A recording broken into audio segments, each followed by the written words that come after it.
నమస్తే public, welcome to digital.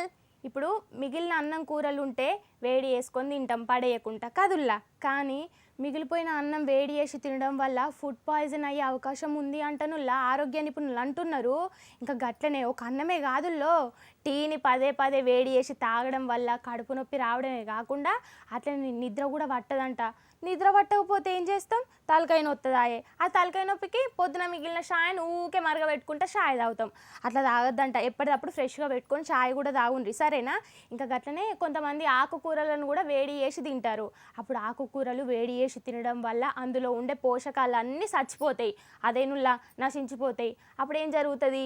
కడుపు నొప్పి రావడం, గ్యాస్ ట్రబుల్ లాంటి ఒగిసొంటి అనేకమైన సమస్యలు వస్తాయంట మన శరీరానికి.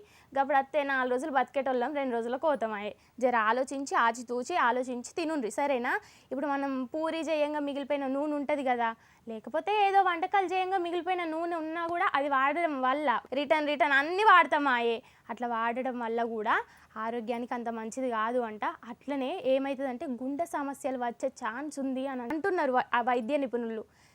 మరగబెట్టిన నూనె, పూరీల నూనె కానీ ఇలాంటి కూరలలో వాడంగా మిగిలిన నూనె కూడా వాడొద్దు అని అంటున్నారు. వాడకుండ్రి సరేనా పబ్లిక్.